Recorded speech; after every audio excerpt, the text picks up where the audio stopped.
21 minutes until I gotta go, so I told that girl I'm gonna slide her.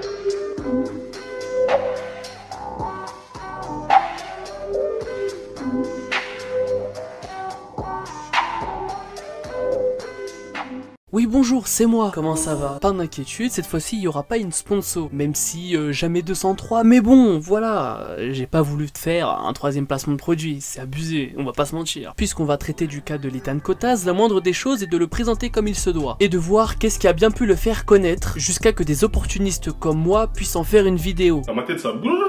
Je comprends plus rien. Bon, Ethan Kotaz, 17 ans, fait des vidéos lifestyle, et il s'est principalement fait connaître grâce, ou à cause, enfin là c'est toi qui vois pour le coup. Bref, il s'est fait connaître avec ce genre de vidéos où il présentait des vêtements de luxe, et il est aussi détesté à cause de ça. Parce que d'après les commentaires de ses vidéos, ou même sur les réseaux sociaux, beaucoup le critiquent pour ses vidéos où il est très peu émotif. Et c'est surtout parce qu'il dépense beaucoup d'argent de papa et maman. Non, mon frère, t'as pas le droit de dire ça. Alors petite parenthèse, mais j'ai envie de mettre les choses au clair par rapport à ça. Ceux qui le critiquent parce qu'il dépense de l'argent, je suis désolé de vous le dire, mais vous êtes de grands hypocrites, et vous avez accessoirement une mentalité de pauvre. Parce qu'en soi, si vous étiez à sa place, vous n'allez pas me dire que non, je vais continuer d'aller à Primark acheter mes t-shirts à 1 euro. Fuck ma richesse. Qui fait ça? Personne. Si t'as de l'argent pour acheter ce qui peut te faire plaisir, pourquoi s'en empêcher? Alors après, je conçois le fait qu'il soit un mec matérialiste, et je suis pas le seul de cet avis, mais quand même. Personnellement, si j'avais autant d'argent que lui, j'aurais fait en sorte de m'élever culturellement, de pouvoir apprendre par exemple l'anglais en allant 6 mois en Australie, bref, j'en sais rien, tu vois. Pas que le côté matériel, même si ça fait plaisir de ne plus pouvoir faire attention à nos dépenses. La parenthèse est fermée. Sinon, pour les gens qui disaient qu'il était peu émotif dans ses vidéos, et c'est ça que je lui reprochais aussi à l'époque, eh bien ça a changé puisqu'il est beaucoup plus dynamique qu'avant. Et on peut même faire une comparaison. Yo, what's up YouTube, j'espère que vous allez bien. On se retrouve aujourd'hui pour un petit vlog. C'est une journée shopping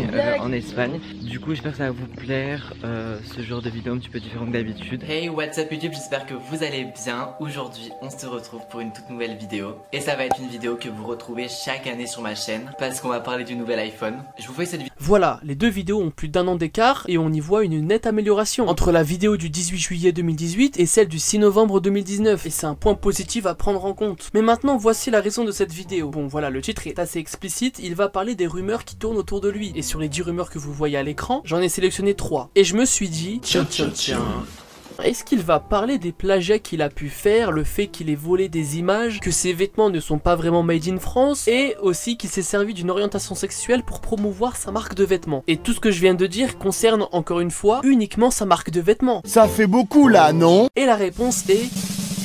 oui et non. Alors oui, il va parler de sa marque de vêtements, mais uniquement sur le 3e point, qu'ils ne sont pas fabriqués en France, car oui, il y a eu une polémique avec ça parce qu'il disait en vidéo que sa marque était totalement made in France. Et le gros désaccord qu'il y a eu du coup avec l'agence qui gérait ma marque, c'était au niveau de la production des produits. Parce que moi quand je les ai rencontrés, ils m'ont vendu comme quoi mes produits étaient made in France. Et ce qui s'est passé en fait, c'est que les pièces sont légalement made in France, mais qu'une grande partie de la fabrication n'est pas faite en France. Et ça je l'ai appris pendant le drama parce que voilà, je m'étais pas trop renseigné et c'est de ma faute. Bref, une erreur de sa part puisqu'il semblait ne pas être au courant de tout cela. Et non, puisqu'il ne fait pas mention des images volées d'une artiste au nom de Radiohead, parce qu'il en a déjà parlé dans une de ses stories Instagram, et que ça s'était arrangé apparemment. Yo, je bien les petites stories qui suivent parce qu'on a vraiment besoin de parler, il me semble, parce qu'il y a énormément de choses qui tournent là en ce moment et ça me fait péter les plombs. Genre, je vous jure, ça m'énerve énormément. Du coup, on va mettre les choses au clair. Donc, comme vous l'avez sûrement vu, la nouvelle collection collage est sortie à midi avec des graphiques de Joconde revisités avec des collages par-dessus. C'est des collages qui existent déjà, c'est pas nous qui les avons créés, mais on ne savait pas en fait qu'il y avait une artiste derrière qui avait fait ces collages parce qu'elle a jamais été identifiée où on les a trouvés en fait. On n'a jamais vu que c'était elle qui avait fait ça. Et c'est là que le drama a commencé. On l'a vu sur Instagram, vous voyez, je m'inspire beaucoup d'Instagram. J'ai vu ce truc, je trouvais ça super beau et je me suis pas dit, il y a vraiment quelqu'un qui bosse là-dessus derrière, vous voyez. Surtout quand même que la personne qui a lancé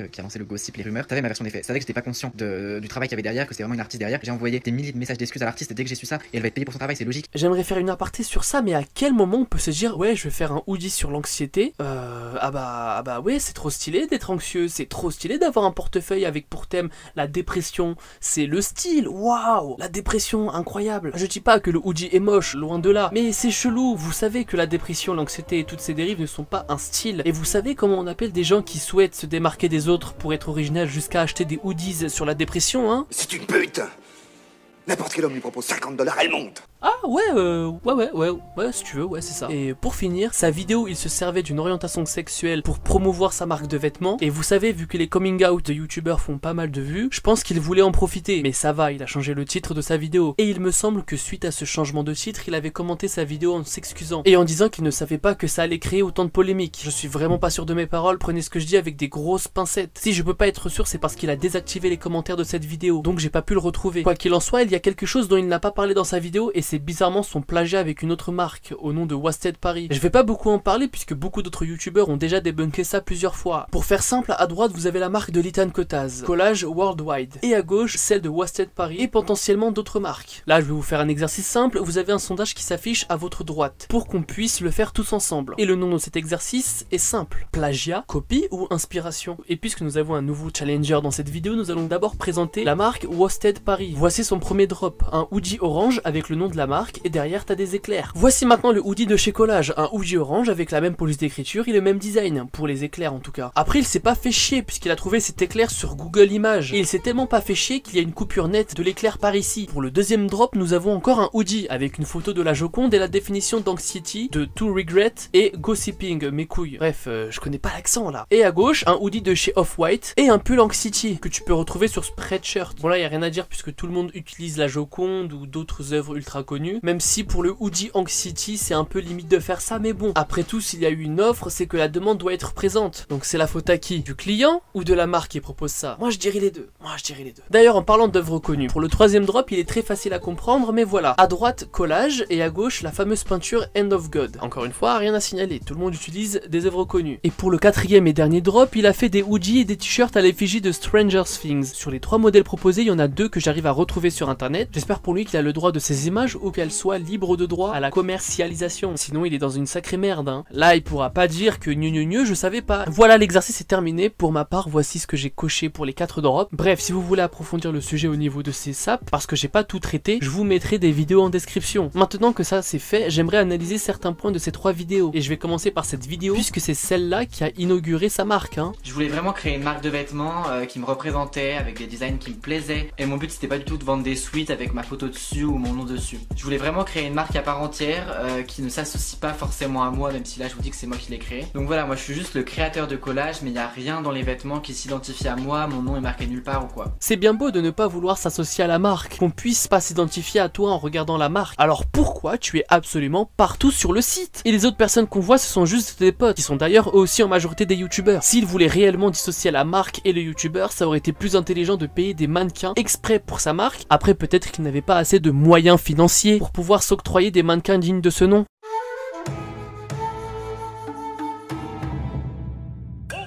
Il me reste 2 rumeurs auxquelles je dois répondre et je vais y répondre maintenant. Alors là, cette rumeur concerne ma marque de vêtements. Et la rumeur est, ta marque de vêtements n'est pas fabriquée en France. Alors il faut que je vous en parle de cette marque. Moi dans cette marque, j'étais chargé de donner un petit peu tout ce qui me plaisait au niveau des designs, au niveau de ce qui se faisait un petit peu. Mais j'étais surtout chargé de la communication. Tout ce qui était stock des produits, production des produits, envoi des produits, gérer le site, c'était pas moi qui faisais. C'était l'agence qui gérait vraiment tout. Bon là, on voit clairement qu'il essaye de se dédouaner en disant qu'il n'était pas au courant que sa marque n'était pas entièrement fabriqué en France. Pour quelqu'un qui se vante d'être très perfectionniste, il faut savoir que je suis quelqu'un de très perfectionniste, mais qui ne prend pas le temps de lire un contrat, ça fait pas très pro. Très perfectionniste. Mais ça va, il assume que c'est sa faute. Et ce qui s'est passé en fait, c'est que les pièces sont légalement made in France, mais qu'une grande partie de la fabrication n'est pas faite en France. Et ça je l'ai appris pendant le drama parce que voilà, je m'étais pas trop renseigné et c'est de ma faute. Vu que tous les articles étaient imprimés en France, l'agence pouvait dire que c'était made in France et moi aussi j'avais le droit, même si du coup je l'aurais pas dit de la même manière. Et du coup voilà, il y a eu une petite polémique sur le fait que j'avais dit que c'était made in France et que du coup les produits n'étaient pas faits entièrement en France. Et je vous avoue que c'est des choses qui m'affectent beaucoup quand il y a des polémiques comme ça, parce que voilà, je suis quand même super jeune, je suis pas au courant de tout et les gens sont vraiment intransigeants avec moi. Mais voilà, on apprend de ses erreurs et le plus important c'est de rebondir, et c'est pour ça que j'ai préféré mettre en pause ma marque pour revenir avec quelque chose de très lourd. C'est un peu trop facile de mettre ça sous le coup de la jeunesse hein, parce que toi et moi on doit avoir 2 ans d'écart et pourtant je sais que quand on veut s'entreprendre dans quelque chose d'aussi difficile, c'est qu'il faut faire attention, c'est la première règle. Et si plus tard je viens à faire des erreurs, ça sera pas la faute à ma jeunesse mais seulement à moi-même. J'aurais dû être plus attentif et c'est pareil pour toi Litan Kotaz, tu ne peux t'en vouloir qu'à toi-même. Donc comme vous l'avez sûrement vu, la nouvelle collection collage est sortie à midi avec des graphiques de Joconde revisités avec des collages par dessus. C'est des collages qui existent déjà, c'est pas nous qui les avons créés, mais on ne savait pas en fait qu'il y avait une artiste derrière qui avait fait ces collages parce qu'elle a jamais été identifiée où on les a trouvés en fait. On n'a jamais vu que c'était elle qui avait fait ça. Alors oui, la seule chose qu'on peut reprocher à l'équipe qui bosse pour collage et à moi-même, c'est de pas essayer d'avoir cherché qui était cet artiste, qui avait réalisé ce collage. On l'a vu sur Instagram, vous voyez, je m'inspire beaucoup d'Instagram. J'ai vu ce truc, je trouvais ça super beau et je me suis pas dit, il y a vraiment quelqu'un qui bosse là derrière, vous voyez. Et je regrette vraiment, je regrette. Mais on ne savait pas en fait qu'il y avait une artiste derrière qui avait fait ces collages. Je savais ma version des faits, je savais que j'étais pas conscient.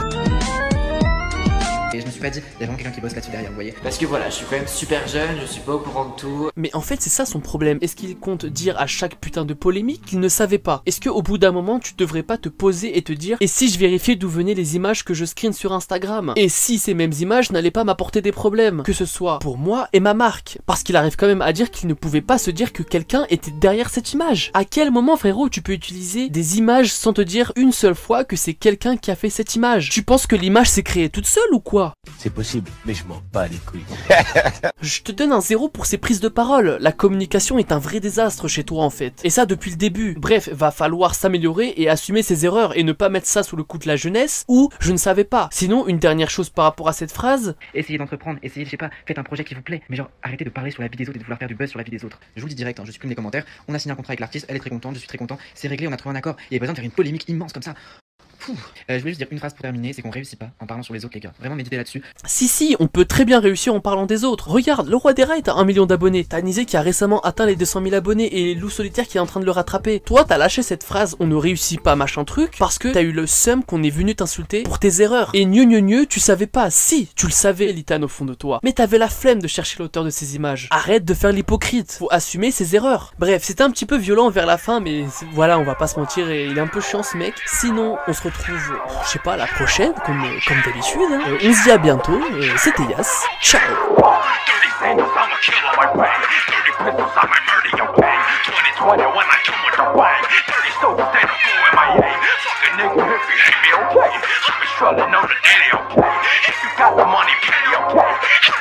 Got me angry, okay? 30 seconds, I'm a killer, my brain.